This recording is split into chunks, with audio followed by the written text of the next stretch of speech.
Hello everyone, welcome back to Select IAS. दोस्तों, यहाँ पर हम पॉलिटी के घटना चक्र को डिस्कस कर रहे हैं।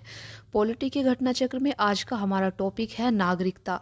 नागरिकता टॉपिक काफ़ी ज़्यादा इंपॉर्टेंट है, तो इससे प्रीवियस ईयर में जितना भी आपसे क्वेश्चंस पूछे गए हैं उसे हम आज की क्लास में डिस्कस करेंगे। आपको बता दें कि पॉलिटी के घटना चक्र के अलावा हम ज्योग्राफी और साइंस के घटना चक्र को भी डिस्कस कर रहे हैं। इनकी प्लेलिस्ट इसी चैनल पर बना दी गई है, तो आप प्लेलिस्ट में जाकर सभी वीडियोस को देख सकते हैं।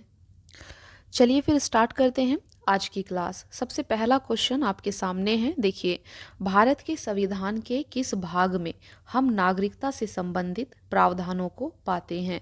तो आपको बताना है कि किस भाग में नागरिकता से संबंधित प्रावधान किए गए हैं। इसका सही आंसर बी होगा, ऑप्शन बी, भाग 2 आपको याद रखना है। भारत के संविधान के भाग 2 के अंतर्गत अनुच्छेद 5 से 11 तक नागरिकता से संबंधित प्रावधान उल्लिखित हैं। दूसरा क्वेश्चन है आपके सामने, नागरिकता से संबंधित प्रावधान संविधान के किस भाग में है? सही आंसर ऑप्शन सी होगा, भाग 2 में। तीसरा क्वेश्चन आपके सामने है, भारतीय संविधान के कौन से अनुच्छेद नागरिकता से संबंधित हैं? सही आंसर ऑप्शन सी होगा, अनुच्छेद 5 से 11 तक आपके नागरिकता से संबंधित हैं।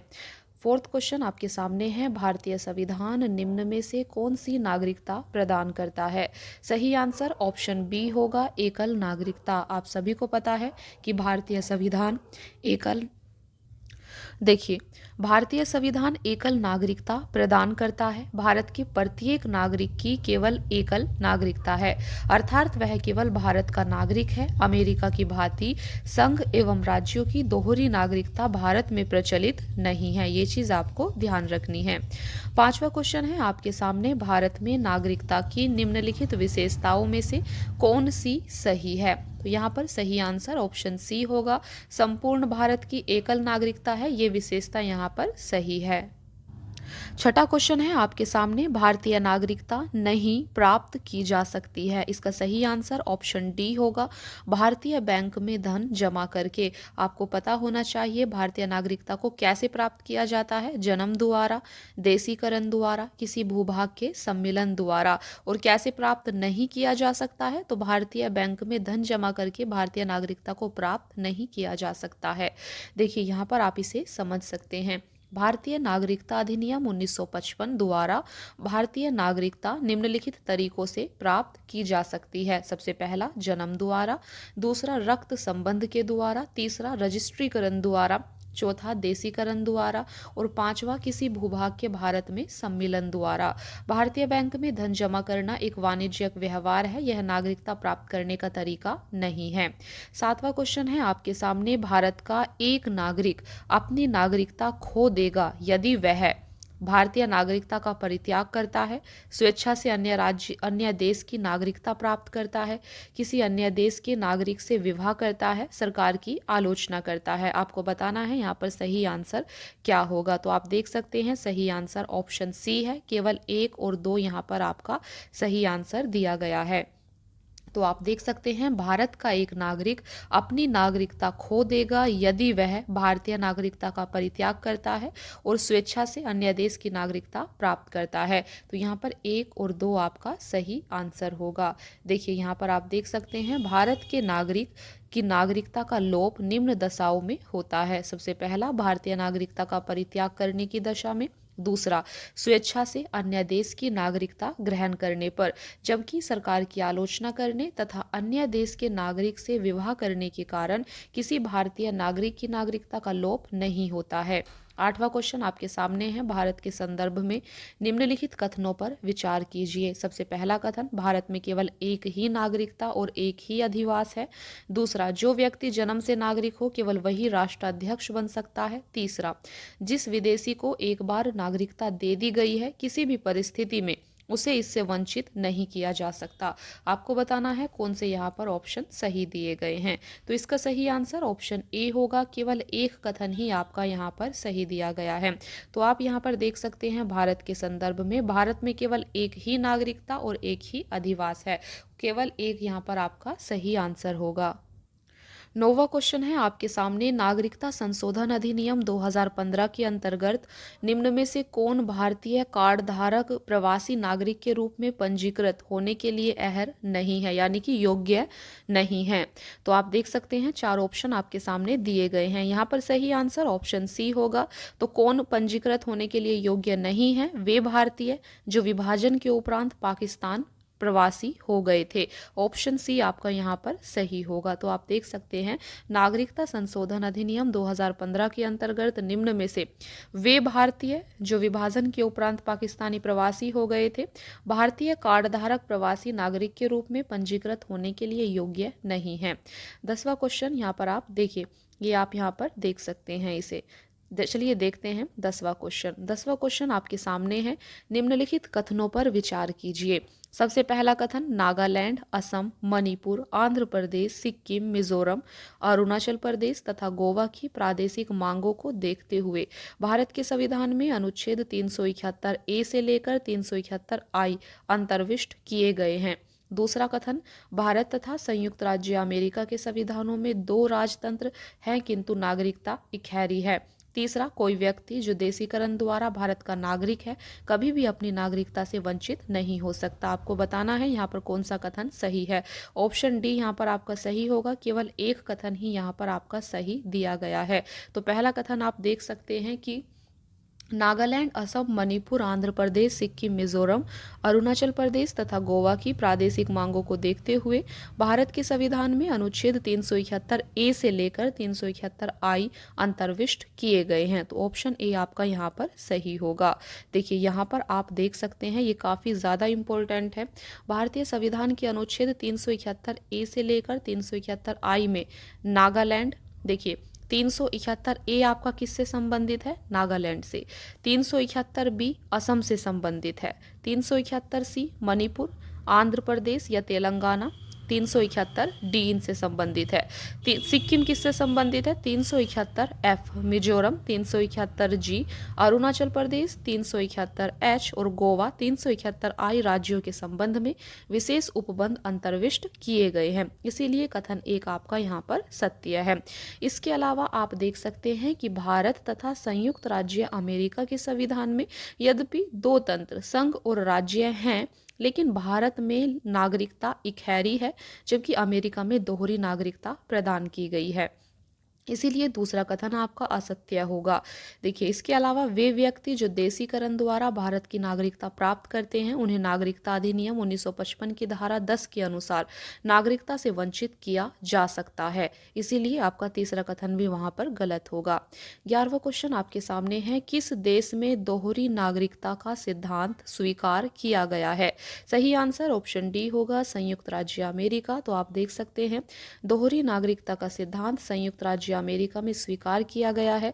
वहां पर एक नागरिक दोहरी नागरिकता प्राप्त करता है, प्रथम संयुक्त राज्य अमेरिका की और दूसरी उस राज्य की जहां वह निवास करता है।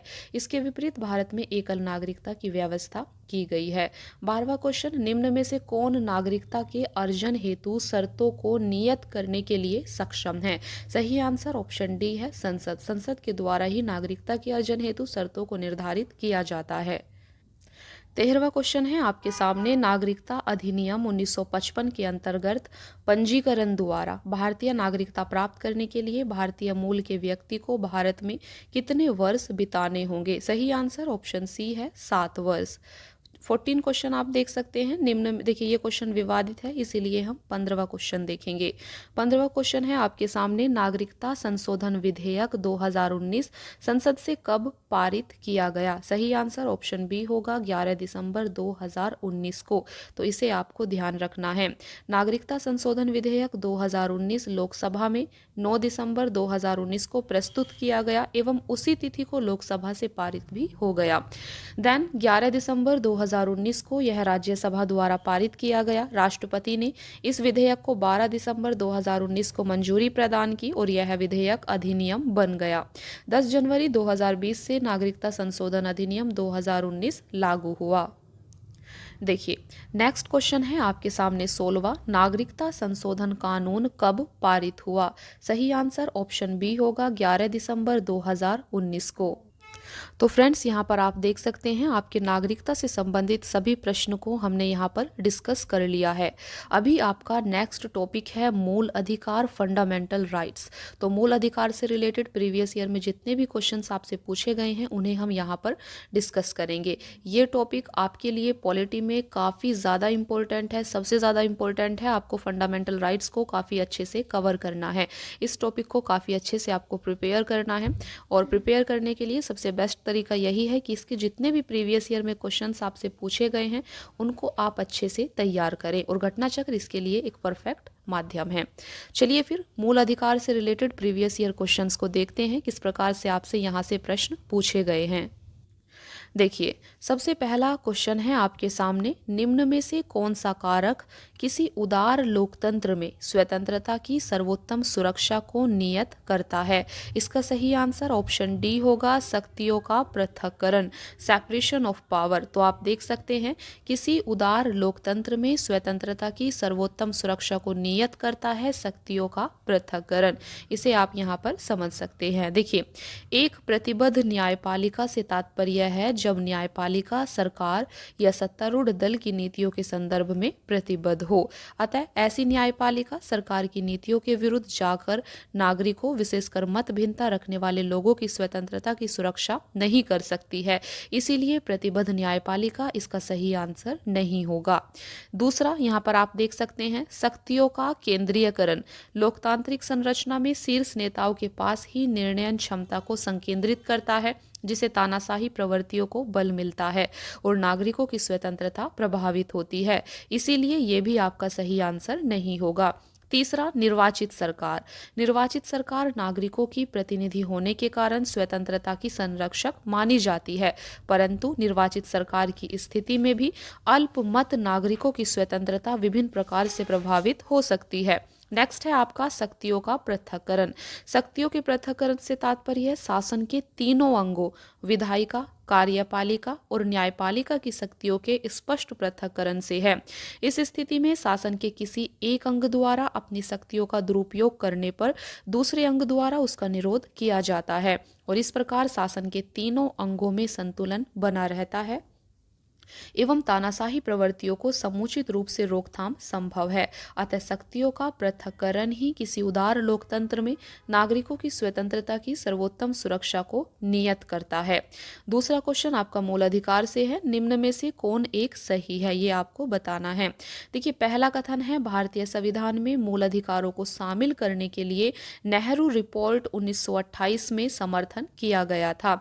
तो आप देख सकते हैं यहाँ पर आपका सही आंसर ऑप्शन ए ही होगा। आपको याद रखना है कि भारतीय संविधान में मूल अधिकारों को शामिल करने के लिए नेहरू रिपोर्ट 1928 में समर्थन किया गया था। बाकी सब यहाँ पर गलत दिया गया है। देखिए, तीसरा क्वेश्चन आपके सामने है, निम्न में से किस व्यक्ति ने मूल अधिकारों को हमारे लोगों के लिए एक प्रतिज्ञा तथा सभ्य विश्व के साथ किया गया समझौता कहा था? तो फ्रेंड्स, इसका सही आंसर ऑप्शन डी होगा, डॉक्टर एस राधाकृष्णन। यहाँ पर आप देख सकते हैं मूल अधिकारों पर संविधान सभा में हुई बहस में भाग लेते हुए डॉक्टर एस राधाकृष्णन ने कहा था, यह हमारे लोगों के लिए एक प्रतिज्ञा और सभ्य विश्व के साथ किया गया एक समझौता है। फोर्थ क्वेश्चन आपके सामने है, मौलिक अधिकार क्या हैं? तो आपको याद रखना है मौलिक अधिकार वाद योग्य होते हैं। देखिए, भारतीय संविधान में सामाजिक आर्थिक एजेंडे को साकारित करने के लिए वाद योग्य और अवाद योग्य दोनों तरह की व्यवस्थाएं समाहित हैं, जिसमें मौलिक अधिकार वाद योग्य हैं और नीति निदेशक तत्व अवाद योग्य हैं। वाद योग्य का मतलब ये होता है कि जब भी आपके मौलिक अधिकारों का कोई हनन करता है, आप डायरेक्ट इनकी रक्षा के लिए सुप्रीम कोर्ट में जा सकते हैं, ये आपका वाद योग्य है। जबकि नीति निदेशक तत्व आपके अवाद योग्य हैं, अगर इन्हें पूरा नहीं किया जाता है तो आप इनकी रक्षा के लिए डायरेक्ट सुप्रीम कोर्ट नहीं जा सकते हैं। तो ये होता है आपका अवाद योग्य। पांचवा क्वेश्चन आपके सामने है, अधिकारों को मूल अधिकार कहा जाता है क्योंकि यह संविधान में उल्लिखित होते हैं, यह प्रजातांत्रिक होते हैं, यह लोक कल्याणकारी होते हैं। फोर्थ है आपका, यह व्यक्तित्व विकास के लिए आवश्यक होते हैं। संसद इसके विरुद्ध कानून नहीं बना सकती। आपको बताना है अधिकारों को मूल अधिकार क्यों कहा जाता है। तो फ्रेंड्स यहाँ पर आपको याद रखना है, इसका सही आंसर ऑप्शन सी होगा। 1, 4, 5 आपका यहाँ पर सही है।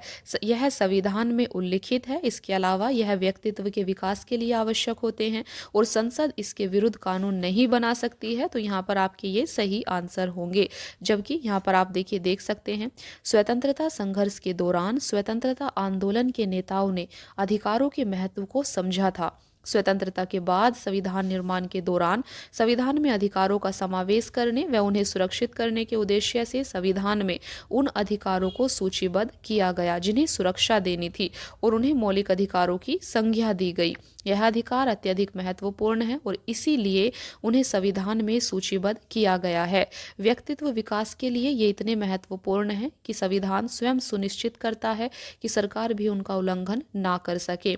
संविधान में मूल अधिकारों का उल्लेख अधिकारों के महत्व को दर्शाता है। इन अधिकारों के अभाव में व्यक्ति के व्यक्तित्व का सर्वोत्तम विकास संभव नहीं हो पाता है। संविधान के अनुच्छेद 13 के अंतर्गत यह प्रावधान किया गया है, किसी भी अध्यादेश या अधिनियम के द्वारा अधिकारों को छीन या समाप्त नहीं किया जा सकता। प्रजातांत्रिक और लोक कल्याणकारी अवधारणा शासन प्रक्रिया से संबंधित है, न कि अधिकारों से। इन्हें आपको यहाँ पर ध्यान रखना है। देखिए छठा क्वेश्चन है आपके सामने, मौलिक अधिकार।